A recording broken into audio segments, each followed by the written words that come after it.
Welcome to the National Quiz Choice Online News, and today we have a very special guest with us from Australia, the Elderton Wineries, and we have Mr. Cameron, who's going to share with us more about the historical importance and as well as the trends coming up from this wonderful winery that's been established for many years.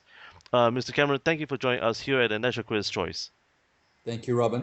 Thank Yes, you. Thank you for having me. Yes, and Mr. Cameron, please tell us more about the historical you know background of this wonderful vineyard, and Sure. what kind of trends do we see today? Okay. Well, just to start with the history of Elderton then, Robin, is that uh, we're a relatively sort of old company by Australian standards. Elderton's first vintage was in 1982, and to put that in perspective, that actually puts us in Australia's oldest 15% of wineries. But saying that, for instance, my wife's family's company, Campbell's in Rutherglen, they've been going since 1869. So we do have some very old wineries here in Australia. My parents got into the business completely by accident. They fell in love with this wonderful old house in the middle of the Barossa Valley, which happened to be surrounded by 70 acres of rundown vineyards. And at the time, the real estate agent said to mum and dad, if you buy the house, we'll throw the vineyard in for free. And it's all started from there. So it's been a pretty crazy journey. What happened was they started making high-end Shiraz and Cabernet. And we probably really discovered in the early 90s when we won Australia's major wine trophy, the Jimmy Watson Trophy. And the rest, they say, is history. I Now, mean, yep, sorry. and so what does uh, Elterton, philosophy stands for? What is a Yep. good wine? Okay. Well, we really do believe and consider ourselves to be one of Australia's better wineries, hopefully one of the world's best as well, which is very important to us. Our philosophy, our vision is to make wines of excellence from distinguished sites in the Barossa, which is very important to us. We run about four different vineyards, and we're trying to make wines which are balanced, which is key, which are varietally correct and classic. And when I say classic, I mean you can drink them on release, but if you really wanted to, if you're a collector or a connoisseur, that you could basically put these wines down for up to 30 years in some instances and enjoy, these beautifully aged wines as well.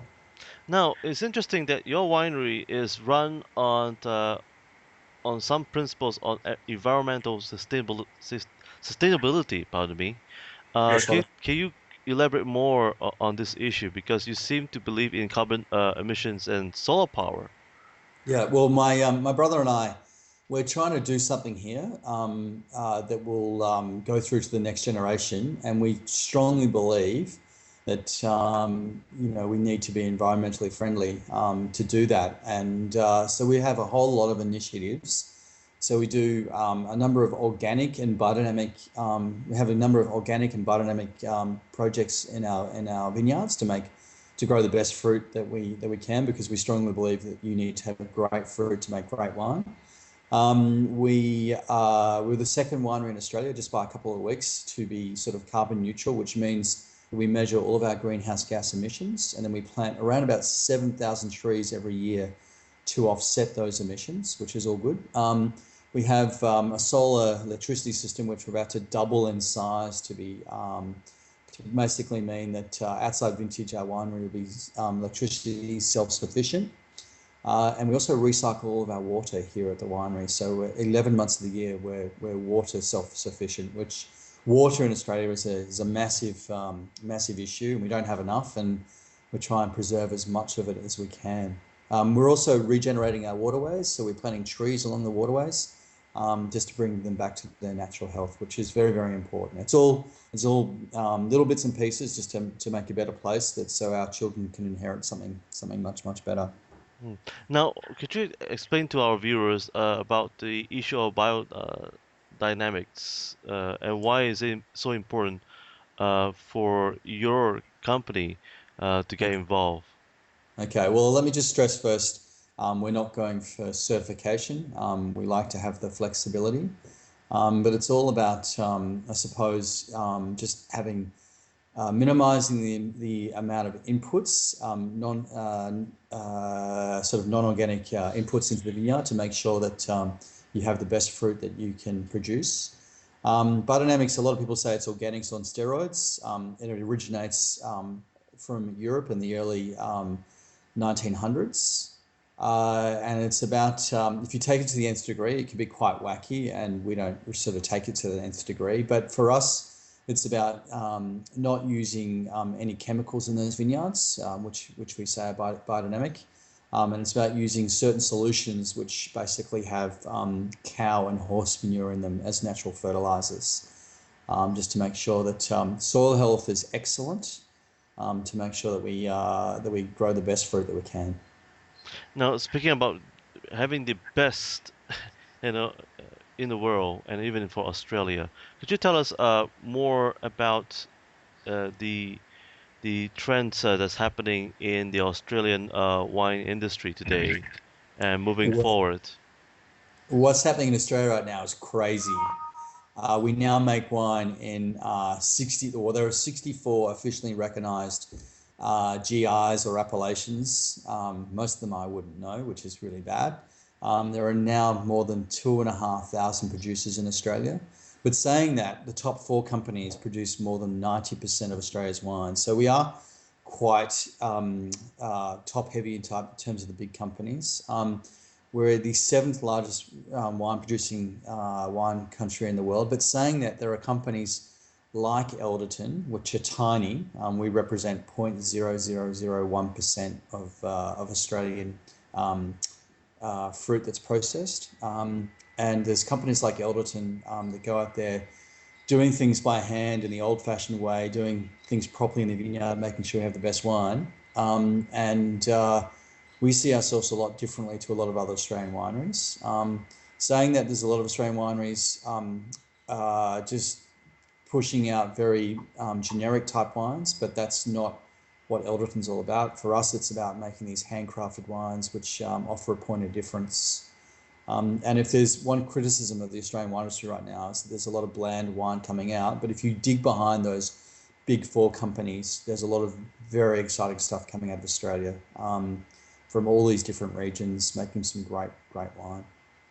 And speaking about making great wine, what's your philosophy of a great terroir, and what makes it unique among all the other wineries today? You could argue this point for hours, but yeah. Yeah. But I would say this is the Barossa has some amazing terroir. You could argue that we have the world's oldest soils because we haven't really had the continent hasn't really changed that much over 300 to 500 million years. So we have some of the world's oldest soils here in Australia.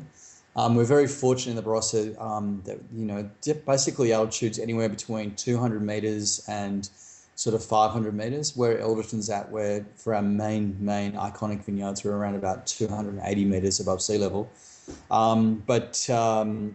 So we're relatively high altitude for Australia. Um, and we've got these wonderful soils which are old. We have these wonderful old vineyards. A lot of people don't realize, but in the Barossa, we're so blessed because we haven't had phylloxera like the Northern Hemisphere's had. We could argue that we have the world's oldest Shiraz, the oldest Cabernet, the oldest Mataro, the oldest Grenache, and the oldest Semillon here in the Barossa. So we have got these wonderful old soils, got these wonderful old vineyards, and then you top that off with this Mediterranean type climate, which it's cool and wet. It's very cold outside at the moment here. And then it's sort of nice and dry, not too hot over the summer. So you just get these beautiful, elegant wines without any disease pressures. It's an amazing place to grow fruit and make wine, for that matter. Amazing. And so, how moving forward is your family, has any plans? Well, speaking about the Elterton vineyard, that is your family has any plans to expand into countries like China, Thailand, or other Yep. any possibilities to build more vineyards? Yep. We just bought this amazing vineyard at a sub-region called Greenock here in the Barossa. So we've just maybe we don't want to buy another one just yet, unless you want to loan me the money. No, okay. We do sell wine to about 25 countries around the world, including Asia, and Asia is something that personally really excites me. Probably in Asia, the markets that do really well for us are Singapore, Hong Kong, increasingly mainland China, which I think will take a long time to get to the point where Hong Kong and Singapore have got to, particularly at the higher end. But it will get there. But we sell little bits to Japan, Thailand, Vietnam, the Philippines, which is exciting as well. So I'm very bullish as to what Asia offers. And the great thing about Asia is that we are part of Asia, like it or not. And the Asians understand that Australia makes some amazing wine at all price points. So we make some pretty good entry-level wines, and we make some amazing high-end wines as well. I have a question that's coming in from t Thailand, and that is, Michael, could you recommend any good restaurants around your area for first-timers traveling to your vineyard? Yes, I didn't realize we're online right now, but that's super cool. Of course, we've got the Barossa is only relatively small. We have about 20,000 people who live here, so it's nothing like Asia. But we have some amazing food, and I would say that some of my restaurants are Vitna's Bar and Grill, Ferment Asian, which is Vietnamese sort of type fusion place. There's 1918. There's Appellation. They're probably the main restaurants at the moment that are doing particularly well and get a lot of my business.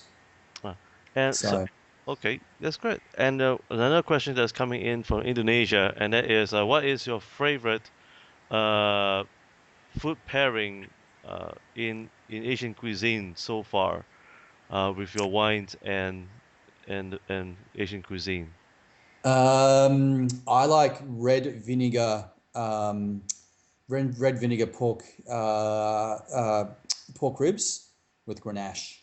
But saying that, I'll drink anything and I'll eat anything, and huge fan of all Asian food. So, yeah.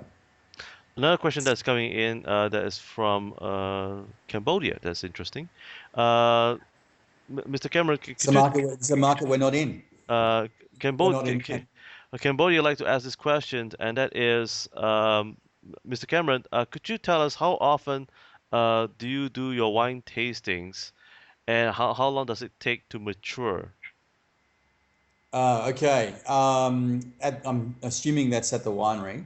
So we have a winemaker that makes all the wines. I have beautifully soft hands. I don't really do a lot of work in the winery, but it depends on at what stage we're talking about through the winemaking process. During fermentation stage, they probably get tasted every hour.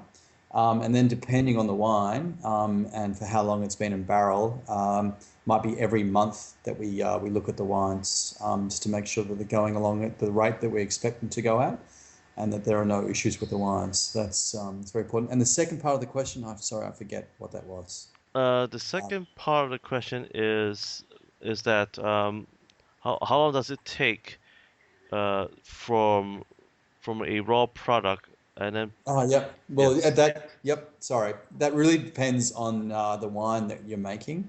And for instance, for our most famous wine, the Command Shiraz, which has won some amazing awards around the world, that wine is always a 4-year-old wine. So the grapes come off, everything's done by hand, which is very expensive in Australia.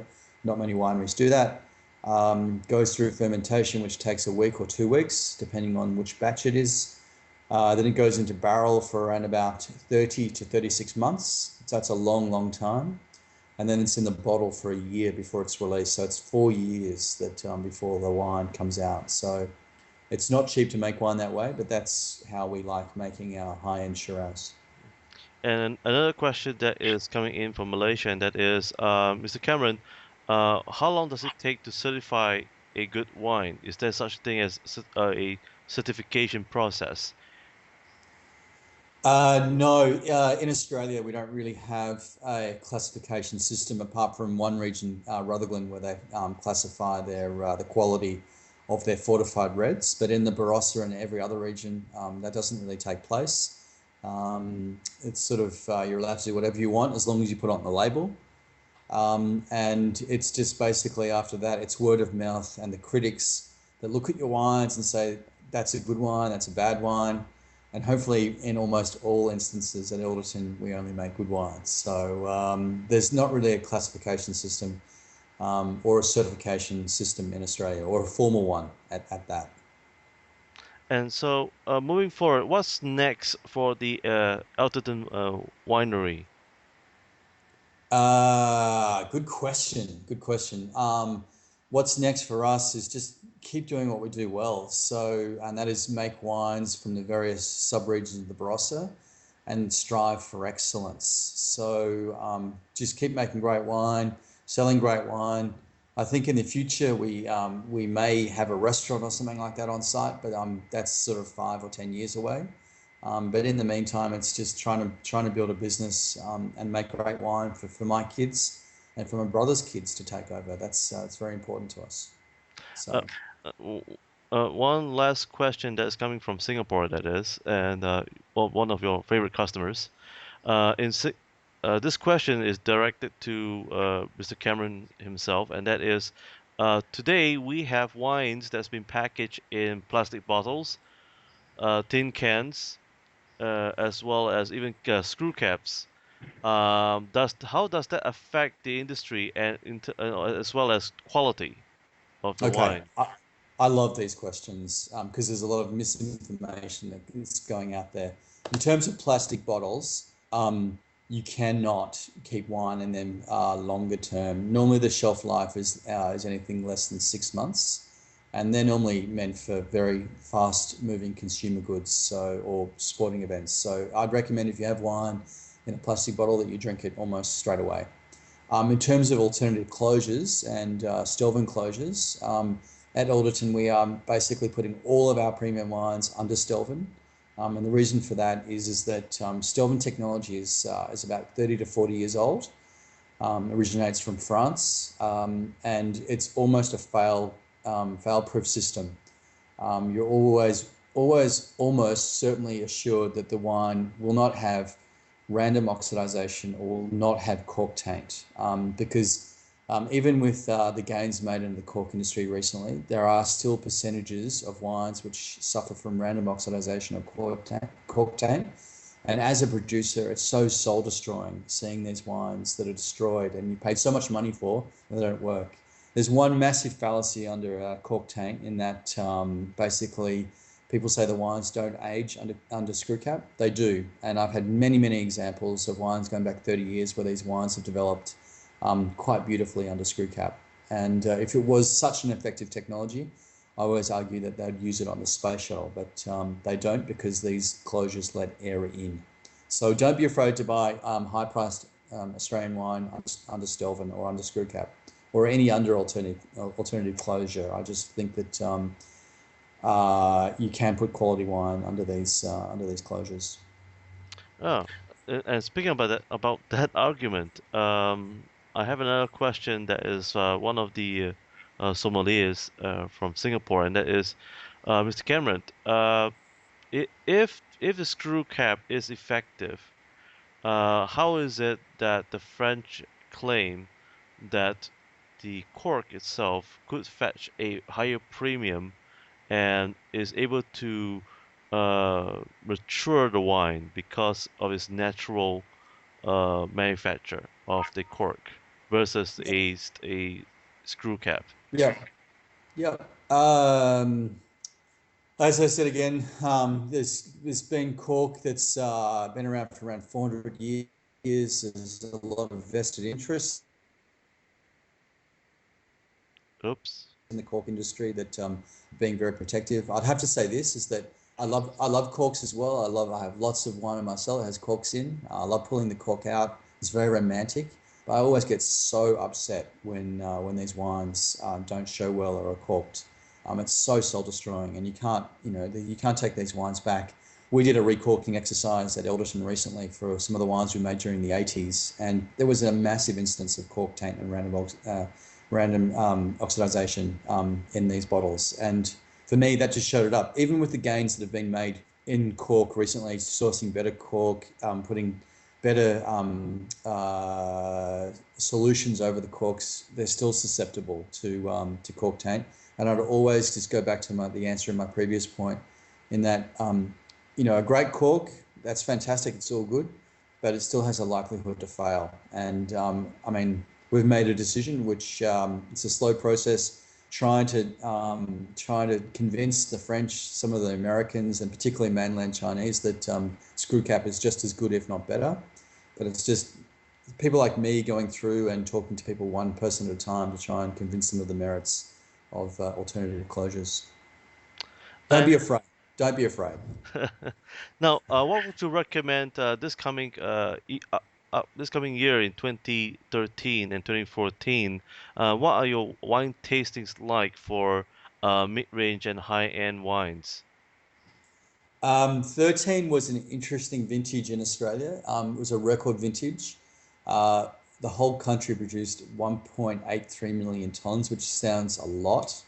In the Barossa, there were people who were down 40 to 50%, including Elderton. The Barossa only did it sort of in a normal year, it only does about 60,000 tonnes. But in the Barossa, and I'll just talk about the Barossa, I would say that anything Shiraz Cabernet looks stunning. And I've just started drinking our 2013 Riesling, Eden Valley Riesling, which is stunning as well. So Riesling Cabernet Shiraz from the Barossa. Could you tell us a little bit more about your sold-out edition? That is the Duke of Wellington Fortified Shiraz. Oh, okay. You can't have it. That's no. It's a very very small run wine. It's fortified with like a port, but in Australia we're not allowed to use the port term. And we did it because our winemaker, who's a beautiful man, he wanted to drink port at home because in the Barossa, when it gets cold, you need to drink port during the winter. And so we made it for him, or he made it for himself, so he didn't have to go out and buy any. And it was only really a wine that you could basically buy at Celador here in the Barossa. So none of it really got sold to Asia, not that I know of anyway. Now, about your Command Shiraz and the Ashmet Cabernet Sauvignon, as well as the Neil Ashmet Grand Tour Shiraz, what is the difference between the three? Okay, well, two are Shiraz and one's Cab. So just talking about the Shirazes, the Command and the Grand Tour Shiraz, they both come from old vines. The Command is from a 120-year-old vine, so planted in 1894. And the Grand Tour is from sort of 70-year-old vines. The Command goes into oak for around about 3 years, and then it's in the bottle for a year, as I was explaining before. And the Grand Tour is sort of the more modern style of Barossa Shiraz, lower in alcohol. It looks a bit more like a Crow's Hermitage. Very easy drinking. Don't really know how long it will age, probably 5 to 10 years, whereas the Command will age sort of 30 years, particularly under Stelvin. And the Ashmead Cabernet is obviously Cabernet, 100% Cab. It comes from a vineyard planted in 1945. Stunning wine. And just goes to show that the Barossa can do some amazing Cabernet as well. So all of those wines are done by hand, which, as I was saying, was very expensive to do in Australia. And they're just some of the best examples of wines that we believe you can make out of the Barossa Valley. Oh, sorry. If you don't mind, we like to indulge with you just two more questions. That is one from us from Malaysia. That is, and what Mr. Cameron, what kind of challenges does your winery face in the coming years? And second question, and that is, uh, I would like to buy a winery or a vineyard in the near future. What advice would you give based on your Wow. family's experience? Okay, fair enough. So the challenges we have, the first one is that if you look at what I do, I'm basically a glorified farmer. So we're at the mercy of the weather. And fortunately in the Barossa, we have very consistent weather. So that is pretty much taken out of the equation. Apart from that, I think we're going through a global financial crisis right now, which has impacted on demand. So I'm hoping that the world economy does improve, and I think this is the case for all high-end wine producers out there. That it's hasn't been easy the last 5 years, but I'm sure the glory days will come back at some stage. And if you take it to an Australian level, I'd really like to see a little less red tape here in Australia and less tax. I think we pay far too much tax here in this country, and it makes it harder to do business in this country in particular. In terms of if you want to buy a winery, I'll sell Elderton if you want. I'll sell it to you for 500 million Aussie. It's not worth that, but no, no, no. No, it's not for sale. There are a lot of Asians in particular coming through Australia looking for wineries to buy right now. I would probably point them to a website if they're interested. It's wineriesforsale.com.au, and there are a whole lot of wineries on there. And there's a couple of guys behind that, Colin Gaetjens and Toby Langley, who know everything about the Australian wine industry and what's for sale and what isn't. And that would probably be my first point of call if you're interested in buying a winery.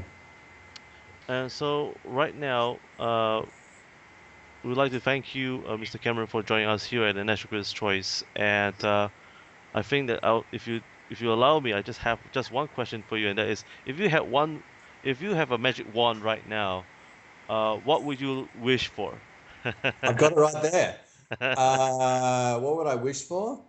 I don't know. It's a hard question. Wow.